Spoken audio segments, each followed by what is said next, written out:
Hi guys, good afternoon. आज हम आप सभी को फानाइट और नॉन फानाइट वर्ब के बारे में बताने जा रहे हैं। चलिए हम सबसे पहले अपने इस नए चैप्टर की शुरुआत करते हैं और हमें जानेंगे कि हमारा फानाइट वर्ब क्या होता है और नॉन फानाइट वर्ब क्या होता है, हम इसको कैसे पहचानेंगे, इनका कार्य क्या होता है सेंटेंस में। तो आइए हम इनकी शुरुआत करते हैं। हमारा जो चैप्टर है वो है फानाइट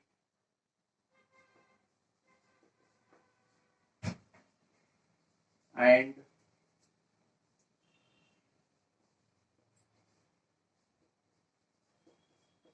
नॉन फाइनाइट वर्ब।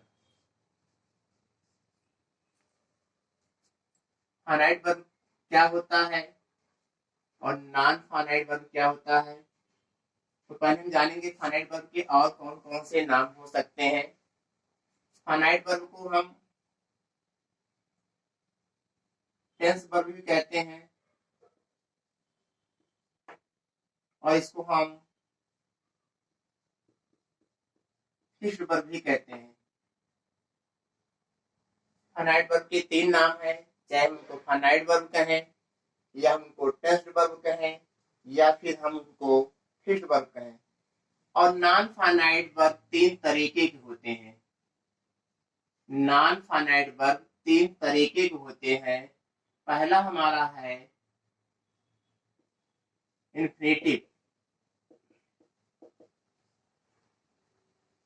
दूसरा हमारा है जिरंड,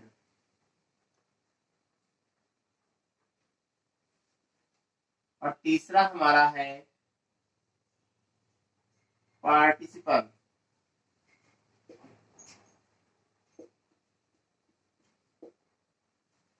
फाइनाइट वर्ब के तीन नाम होते हैं, हमको फाइनाइट वर्ब कहें या टेंस वर्ब कहें या फिक्स्ड वर्ब कहें। और नॉन फाइनाइट वर्ब तीन तरीके के होते हैं, उनको इन्फिनेटिव, जिरंड और पार्टिसिपल के नाम से जानते हैं। तो सबसे पहले हम एग्जाम्पल के माध्यम से समझेंगे कि फाइनाइट वर्ब होता क्या है।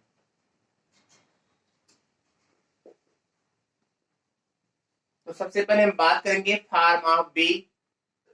बी के रूप जैसे इज, एम, आर, वाज और वर, ये हमारे फाइनाइट वर्ब हैं। जैसे हम एग्जाम्पल लिखते हैं, आई एम ए डॉक्टर, मैं एक डॉक्टर हूं। इस सेंटेंस में हमारा फॉर्म ऑफ बी एम जो है फाइनाइट वर्ब है। Second, she is a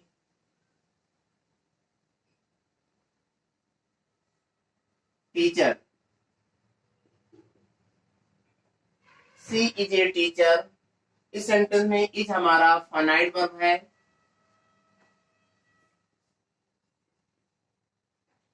you R A lawyer,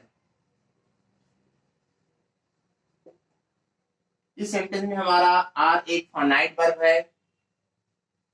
अगला एग्जांपल,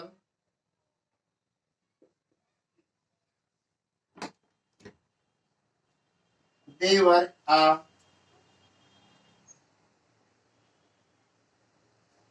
singers,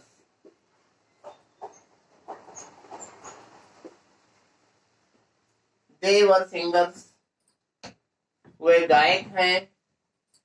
इसमें वर हमारा जो है एक फाइनाइट वर्ब है। अगला हमारा है he was a writer, वह एक राइटर है, लेखक है। यहाँ पर हमारा was एक फाइनाइट वर्ब है। आप देख रहे होंगे कि यहाँ पर इज, एम, आर, वाज और वर का प्रयोग किया गया है। फाइनाइट वर्ब हम उसे कहते हैं जो अपने कर्ता और टेंस के अकॉर्डिंग आता है। जैसे यहाँ पे आई है, आई के साथ हम इसका प्रयोग नहीं कर सकते हैं। आई के साथ प्रेजेंट में एम का ही प्रयोग होगा और पास्ट में आई के साथ हम वाज का प्रयोग करते हैं। सी के साथ इसका प्रयोग होगा, यू के साथ प्रेजेंट में आर का प्रयोग होता है। पास्ट में अगर हम बात करेंगे तो वर्ब का प्रयोग होता है।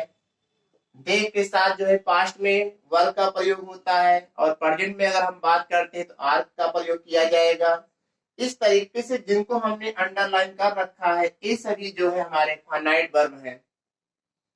आइए हम और एग्जाम्पल के माध्यम से समझते हैं। ये तो फॉर्म ऑफ बी है, इनको हम कहते हैं, जिनको हमने अंडरलाइन किया है ये सब फॉर्म ऑफ बी है।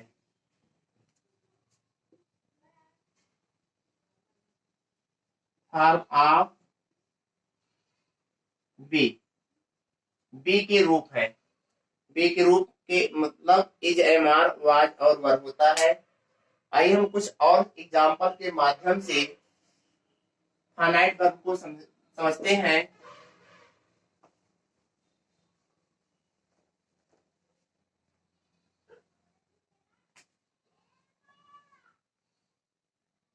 अगला एग्जाम्पल हमारा है 6वां। शी सिंग्स अ सॉन्ग, वह एक गीत गाती है। इसमें हमारा सिंग्स जो है फाइनाइट वर्ब है।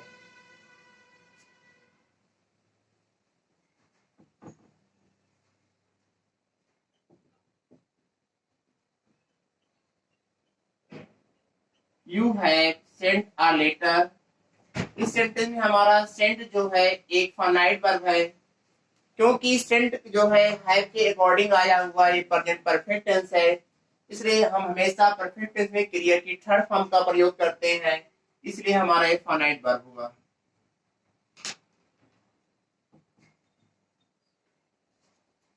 आई शैल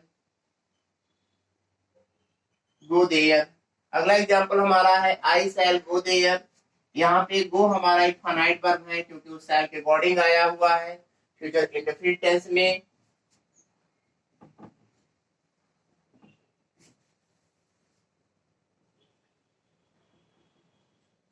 she can play a game, अगला एग्जांपल हमारा है she can play a game. इस सेंटेंस में प्ले हमारा एक फाइनाइट वर्ब है, एक फिक्स वर्ब है, और इसके अंतर्गत हमारा 10वां एग्जांपल है रमेश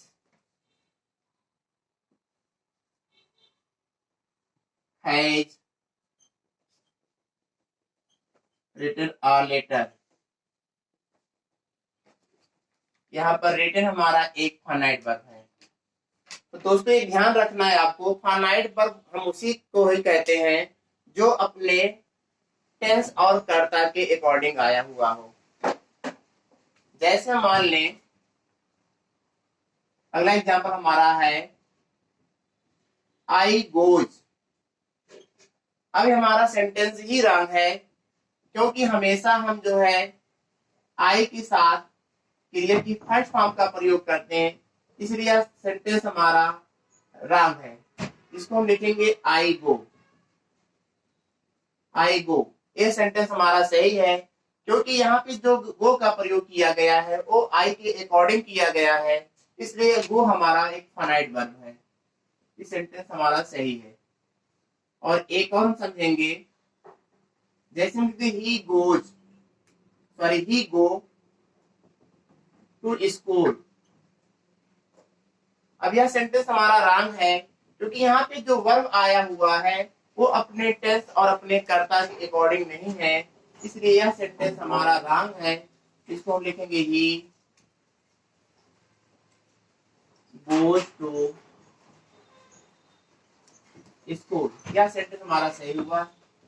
दोस्तों इन्हीं को हम फाइनाइट वर्ब कहते हैं। अब हम बात करेंगे नॉन फाइनाइट के बारे में, कि नॉन फाइनाइट वर्ब हमारे कौन से होते हैं और उनको कैसे पहचानेंगे। तो चलिए हम अब नॉन फाइनाइट की तरफ बढ़ते हैं।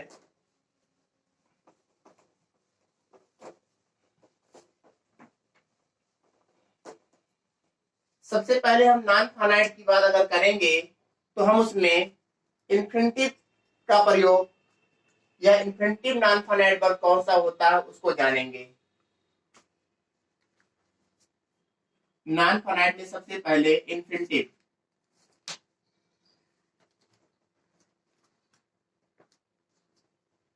इन्फिनिटिव उसे कहते हैं जब किस क्रिया के पहले टू का प्रयोग कर दिया जाए, जैसे 2 + V1 is infinitive.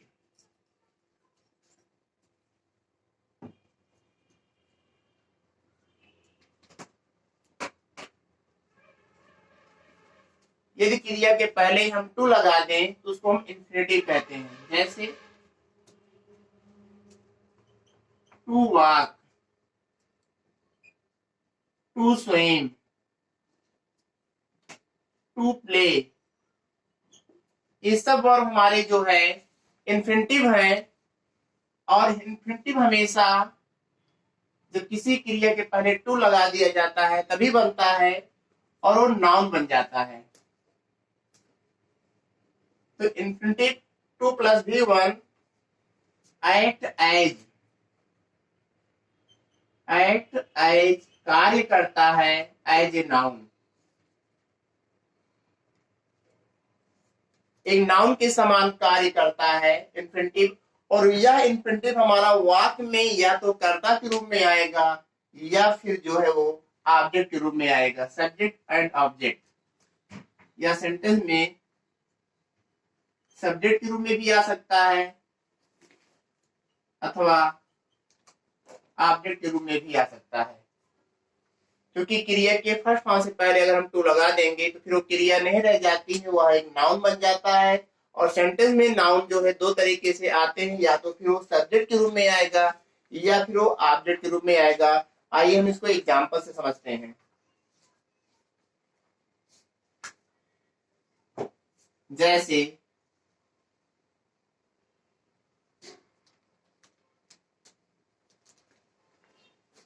I want to play game. पहला एग्जांपल हमारा है I want to play game, मैं गेम खेलना चाहता हूं। इस सेंटेंस में हमारा टू प्ले एक नॉन फाइनाइट वर्ब है। इस सेंटेंस में हमारा टू प्ले एक नॉन फाइनाइट वर्ब है, क्योंकि यहाँ पे एक प्रेजेंट इंडेफिनिट टेंस है। एक चाहे प्रेजेंट इंडेफिनिट में हो, चाहे पास्ट में हो, चाहे फ्यूचर में हो, इस पर कोई असर पड़ने वाला नहीं है। अगर हम यहाँ पे कर्ता सिंगुलर कर दें, प्लूरल कर दें, इसको पास्ट में कर दें या फ्यूचर में कर दें, तो हम जिसको अंडरलाइन किया है इस पर कोई इफेक्ट नहीं पड़ेगा, कोई असर नहीं पड़ेगा, बल्कि असर पड़ेगा तो इस पर पड़ेगा, क्योंकि ये फाइनाइट वर्ब है। जैसे मान लीजिए अगर हम आई के स्थान पर ही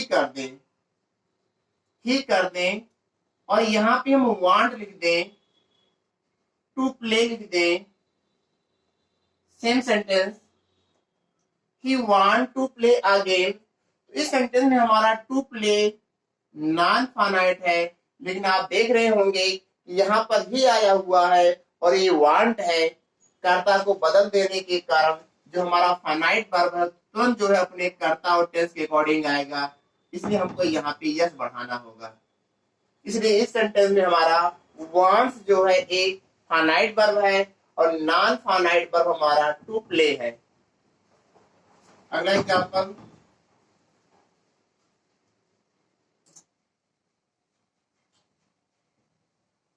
they are going to Delhi to see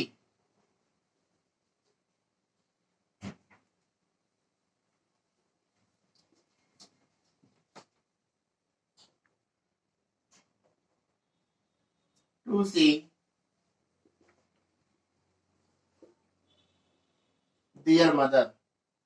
they are going to Delhi to see their mother। वे दिल्ली जा रहे हैं क्या करने?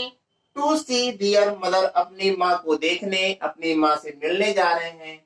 इसलिए इस सेंटेंस में हमारा टू सी एक नॉन फाइनाइट वर्ब है।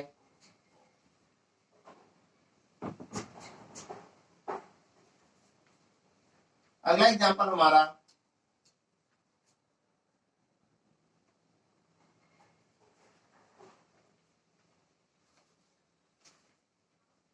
To smoke is harmful. To smoke is harmful. इसमें हमारा टू स्मोक जो है एक नॉन फाइनाइट वर्ब है, जो कि सेंटेंस में एक कर्ता के रूप में आया हुआ है। हम आपको पहले ही बता चुके हैं कि अगर किसी क्रिया से पहले टू लगा दिया जाए फिर वो क्रिया हमारा इंफिनिटिव बन जाता है, उसको हम वर्बल नाउन भी कहते हैं। और उसका काम जो होता है सेंटेंस में, वो या तो सब्जेक्ट के रूप में आएगा या फिर ऑब्जेक्ट के रूप में आएगा। जैसे पहले वाक्य में और दूसरे वाक्य में ये ऑब्जेक्ट के रूप में आया हुआ है, और नेक्स्ट वाक्य में टू स्मोक इज हार्मफुल यहाँ पे सब्जेक्ट रूप में आया हुआ है। इसलिए हम कह सकते हैं कि नॉन फाइनाइट वर्ब जो हमारा होता है वो नाउन बन जाता है और वाक्य में वो सब्जेक्ट या ऑब्जेक्ट रूप में प्रयोग किया जाता है। अब हम बात करेंगे जिरंड का।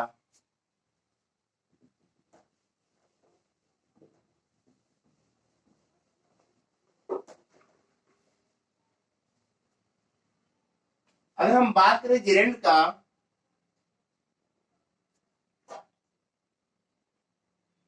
जिरंड में क्या होता है, V1 प्लस ING, अर्थात क्रिया के फर्स्ट फॉर्म में हम ING लगा दें फिर वो हमारा जिरंड बन जाता है, संज्ञात्मक क्रिया बन जाती है। जैसे स्मोकिंग,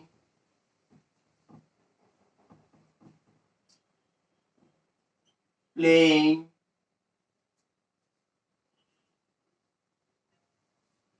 स्विमिंग, ये सब हमारे जिरंड है। क्रिया के फर्स्ट फॉर्म में हमने ING लगा दिया।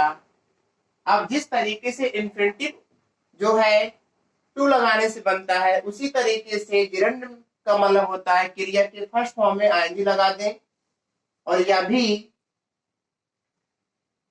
एक्ट एज नाउन, यह भी वाक्य में नाउन का काम करता है। और आपको पता है कि नाउन का काम सेंटेंस में दो तरीके से हो सकता है, या फिर वो सब्जेक्ट होगा सेंटेंस में या फिर वो सेंटेंस में ऑब्जेक्ट होगा। तो आइए हम इसको भी एग्जांपल से समझते हैं।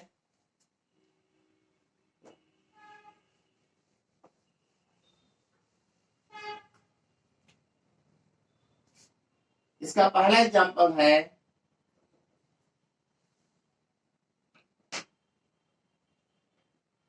स्विमिंग इज अ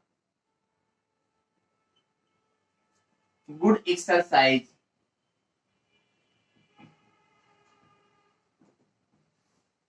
तैरना, तैरना एक अच्छा व्यायाम है।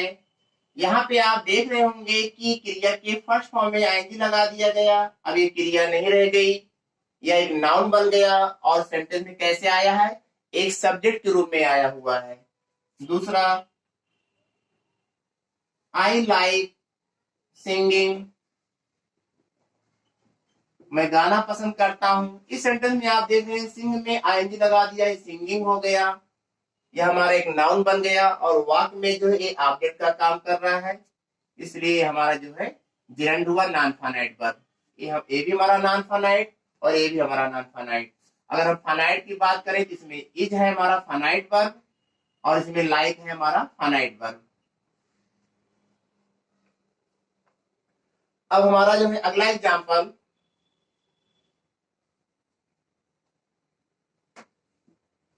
She was fond of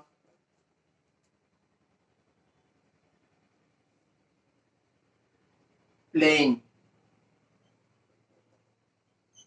She was fond of playing. वह खेलने की शौकीन थी। इस सेंटेंस में प्लेइंग हमारा एक नॉन फाइनाइट वर्ब है जो कि जिरंड है और वाक्य में ऑब्जेक्ट के रूप में आया हुआ है। अब हम बात करेंगे मित्रों पार्टिसिपल के बारे में।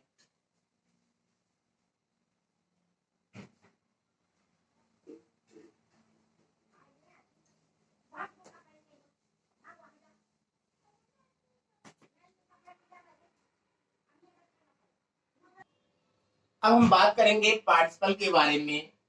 नॉन फाइनाइट के अंतर्गत जो तीसरा पॉइंट हमारा है वो पार्टिसिपल का है।